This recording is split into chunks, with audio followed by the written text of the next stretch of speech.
एक सज्जन ने पूज्य भाई श्री हनुमान प्रसाद पोद्दार जी महाराज से पूछा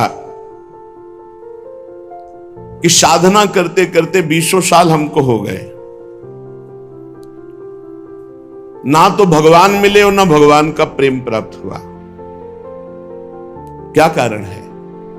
20 साल हो गए साधन करते, ना भगवान मिले और ना भगवान का विरह प्राप्त हुआ।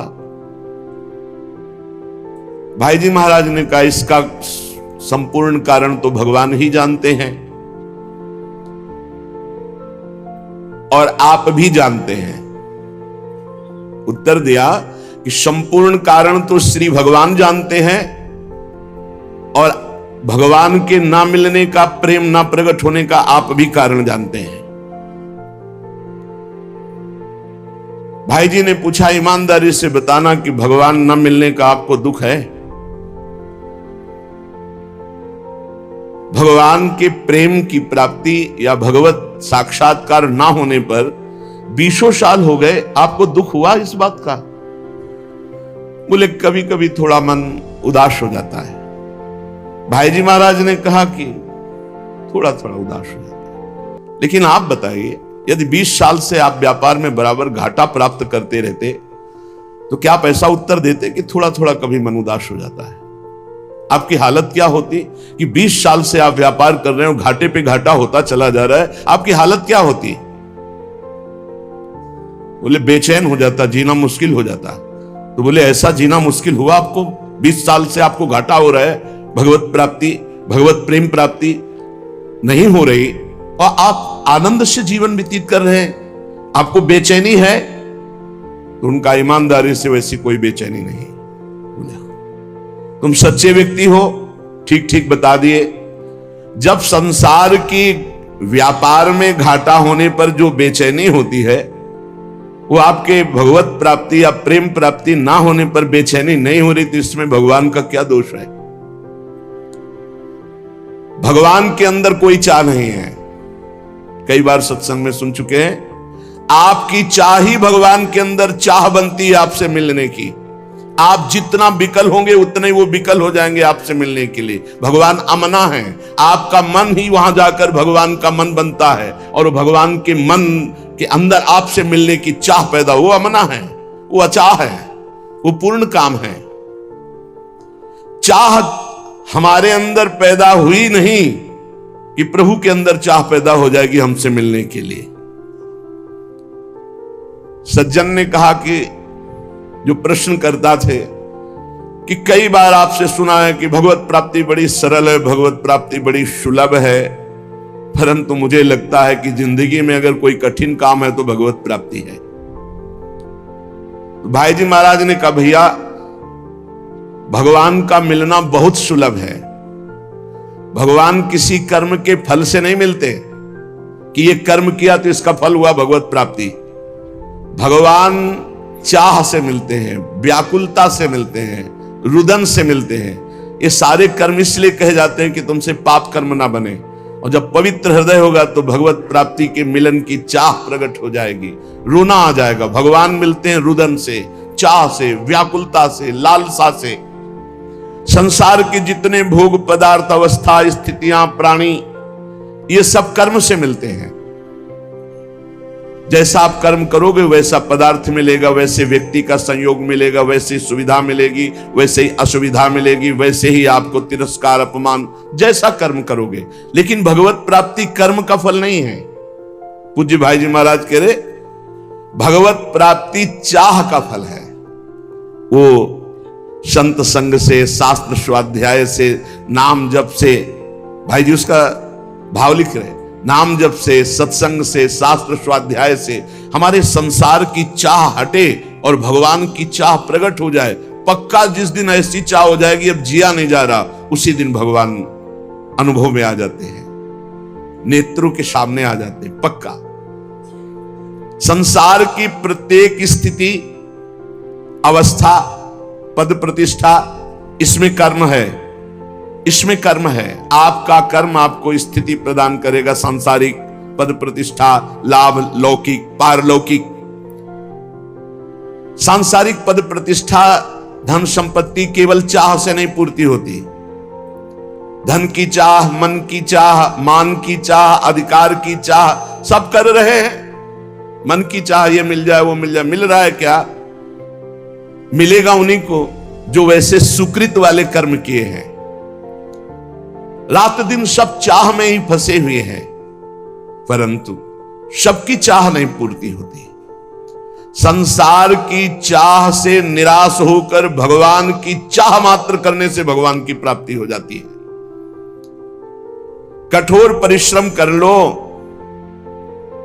धन की चाह पूर्ति करने के लिए कठोर परिश्रम कर लो, पर पूर्व सुकृत नहीं तो तुम धनवान नहीं बन सकते हो। लेकिन थोड़ा सा प्रयत्न करो भगवान नाम जप करके भगवान की प्राप्ति के लिए, ईमानदारी से बुरे कर्मों का त्याग, अभी आनंद की अनुभूति, अभी विकलता जागृत हो जाए भगवान से। आपने जितनी धन की चाह की, कभी भगवान की ऐसी चाह की?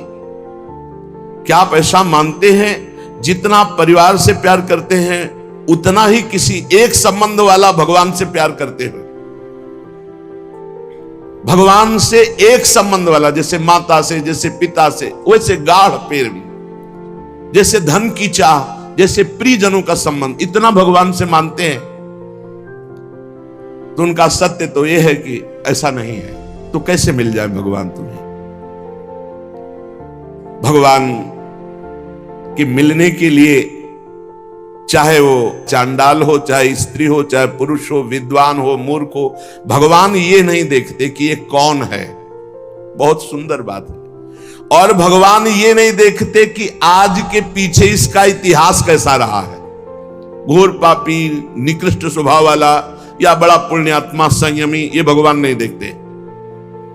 ये पापी रहा है या पुण्यात्मा, ये स्त्री है या पुरुष उत्तम है या चांडाल, ये विद्वान है या मूर्ख, ये वंदनीय है या निंदनीय, हमारे भगवान ये एक भी बात नहीं देखते। भगवान देखते हैं अपने से अपनापन। कितना आपका संबंध है भगवान से? आप भगवान को कितना प्यार करते हैं? क्या मानते हैं अपना? कितनी चाह है भगवान के प्रति? अगर चाह नहीं, संबंध नहीं, तो फिर कैसे आपको भगवान मिल जाए? कसौटी है, देवर्षि नारद जी ने कहा, तद विस्मरणेन परम व्याकुलतेति। प्रभु का जो थोड़ा भी विस्मरण हो जाए तो परम व्याकुलता पैदा हो जाए। कैसी व्याकुलता? धिक्कार पैदा हो जाए अपने अंदर। कैसे मैं प्रभु को भूल गया? किसी कारणवश आभास हो गया कि 1 मिनट निकल गया, अभी नाम नहीं जला। अब वो बहुत, अब कौन सी ऐसी कीमती वस्तु है, कौन सा ऐसा सुख है जिसके कारण मैंने अपने प्रभु का विस्मरण कर दिया? वो बड़ा धिक्कार पैदा करता है। तद विस्मरणेन परम व्याकुल। कसौटी है, आप देखो कितनी देर आप विस्मरण बर्दाश्त कर देते। अव्यर्थ कालत्वम, ये भक्त का लक्षण है। कबहू काल वृथा नहीं जाए, सेवक जी ने लिखा। कितना समय आप बर्बाद करते हैं। जिसने समय की कीमत पहचान ली वही महात्मा बन जाता है। कुछ लोग तो समय काटते हैं व्यर्थ के कार्यों में, मोबाइल में गेम, संसारिक वार्ता, ताश, ये वो। अरे भाई, हमारा समय इतना कीमती, हम उसे ऐसे झूठे कार्यों में नष्ट कर रहे हैं। यदि आप भगवत प्रेम चाहते हैं, भगवान का भजन चाहते हैं, भगवान से मिलना चाहते हैं, तो इसके लिए एक ही बात है, छटपटाहट, व्याकुलता आपके मन में होनी चाहिए। अगर नहीं होती है, आप भगवान को नहीं चाहते हैं, भगवान के लिए रुदन हृदय से नहीं करते हैं, तो सीधी बात है आपको भगवान नहीं मिले। क्योंकि भगवान चाह, जिसके हृदय में व्याकुलता, उससे भगवान मिलते हैं। अगर व्याकुलता नहीं तो इसका साफ साफ अर्थ है आप कहीं सुखी हो रहे हैं, कहीं राजी हो रहे हैं, तो भगवान क्यों आवे? भगवान से मिलन की चाह पैदा करना है साधना। भगवान चाह से मिलते हैं। भगवान के मिलने की एक ही मात्र उपाय वृत्ति है व्याकुलता, रुदन, लालसा इतनी प्रबल अब जिया ना जाए। कैसी लालसा? जैसे आपको यमुना जी ले जाया जाए और डुबकी लगवा दी जाए और ऊपर से चढ़ाकर ताकत पूर्वक आपको दबा दिया जाए, फिर जो आधा पौन मिनट के बाद आपकी सांस लेने की जो व्याकुलता है कि अगर आप सांस न मिली तो प्राण निकल गए, वही व्याकुलता चाहिए हरि दर्शन के लिए। अगर अब हरि नहीं मिले तो अब जिया नहीं जाएगा। तो उसी तासा महावीर, उसी समय भगवान का साक्षात्कार हो जाता है। भगवान को प्राप्त करने की अनन्य उत्कट चाह जिसके मन में पैदा हो जाए, उसके लिए किसी विधि विधान की आवश्यकता नहीं है। जैसे शास्त्रों में वर्णन आया है, संतों ने कहा इतना लाख जप करो तो भगवान का दर्शन हो जाएगा। ये शास्त्रीय बातें ठीक है भाई जी महाराज के, लेकिन इतने लाख संख्या में भगवान को खरीद लोगे, ऐसी बात नहीं है। भगवान संख्या से नहीं मिलने वाले, भगवान संख्या से नहीं खरीदे जा सकते, तपस्या से नहीं खरीदे जा सकते, व्रत से नहीं खरीदे जा सकते, संयम नियम से नहीं खरीदे जा सकते। भगवान किसी क्रिया के फल रूप नहीं है। भगवान को कोई बांध नहीं सकता इन नियम, संयम, व्रत, उपवास, तपस्या। आज तक अगर कहीं कोई बांधा है तो प्रेमाधीन, भगवान प्रेम के अधीन बंधे हैं। कई बार सत्संग में सुनाया, देखो चाह से केवल भगवत प्राप्ति। यही मथुरा के ब्राह्मण यज्ञ कर रहे हैं, बड़े याज्ञिक विद्वान, गायत्री अनुष्ठान करने वाले, बड़े धर्मात्मा, शास्त्रीय पद्धति से चलने वाले। तो क्या भगवान से मिल जाएंगे क्या? इन सबसे भगवान नहीं मिलते। व्रतांसि यज्ञ छंदांसि तीर्थानि यमा यमा। अगर सत्संग मिल गया भगवत प्रेमी का तो भगवान मिल जाएंगे। यथा वरुंधित सत्संगा सर्वसंगो पहोय माम। मथुरा से पुष्प चयन करके मालिनी जाती वृंदावन से मथुरा, और वहां ब्राह्मण पत्नियों को देती और बताती, आज नंद के लाला ने ऐसी पोशाक धारण की थी, आज ऐसे सुंदर रूप से, आज ये लीला की, रोज नवीन नवीन शोभा, नवीन नवीन लीला। उनके हृदय में सुन सुन के चाह पैदा हो गई। ये बड़ी जोर की, कोई साधना नहीं थी, सब साधना ब्राह्मणों में थी। देखो, सुन सुन के चाह पैदा हो गई। इसीलिए भगवान कहते, जैसा मैं सत्संग से, वैसा मैं किसी अन्य साधन से नहीं। सत्संग से मैं बहुत जल्दी पकड़ में आ जाता हूं, क्योंकि चाह पैदा हो जाती है, सुनने मात्र से चाह।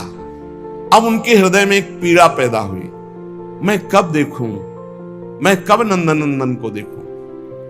ये ब्राह्मण लोग ऐसे नियमनिष्ठ है कि इनको यज्ञ से फुर्सत नहीं है, और अगर हम कहें भी तो शायद इनका भाव ना बने।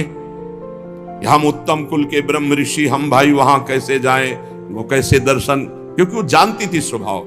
अब बड़ा विचित्र अंदर पीड़ा पैदा हुई कि मुझे श्याम सुंदर के दर्शन करने हैं, और हमारे श्याम सुंदर कृपा करके दर्शन दे तो हो सकते, अन्यथा कोई उपाय नहीं, क्योंकि हम पातिव्रत धर्म धारण किए हुए अपने पति के विरुद्ध नहीं चल सकती, और पति कभी हमको लेकर के वृंदावन जा करके, नंदगांव जाकर लालजू के दर्शन नहीं करा सकते।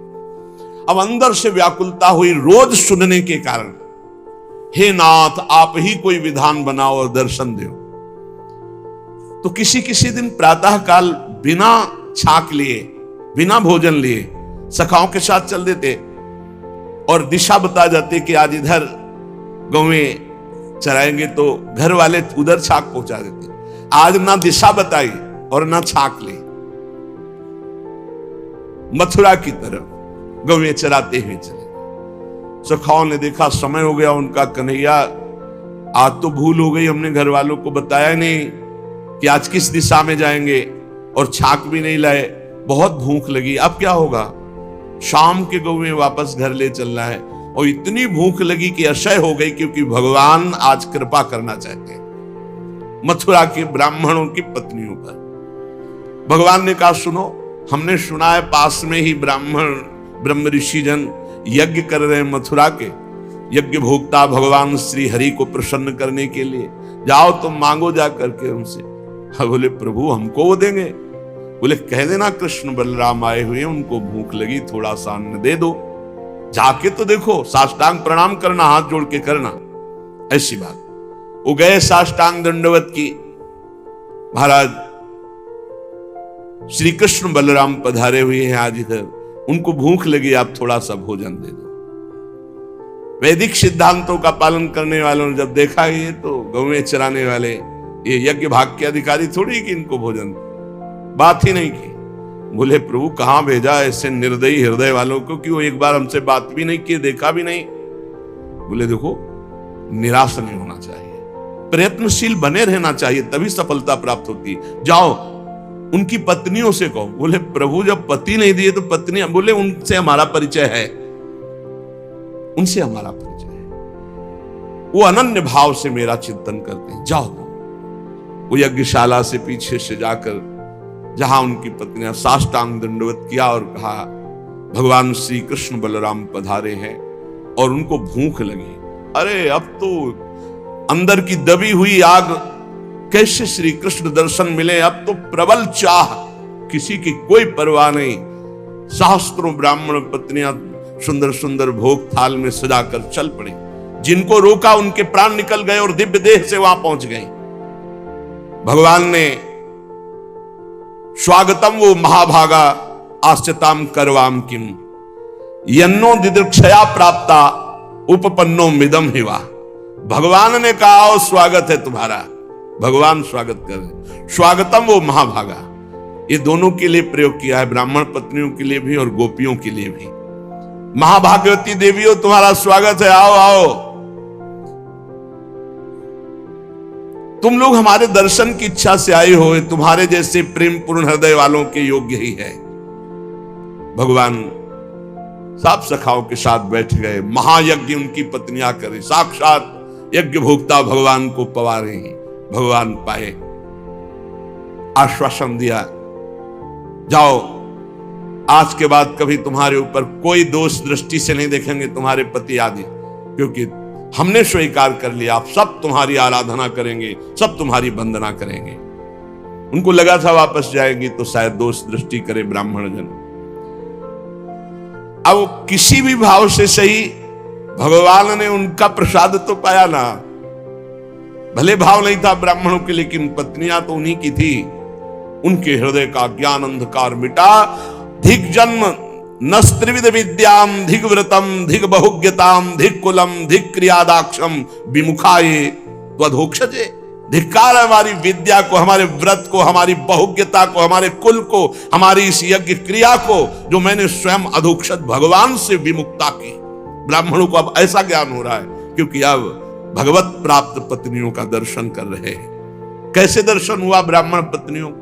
चाह मात्र से, कोई अन्य साधन नहीं, सुन सुन के चाह प्रकट हो गई।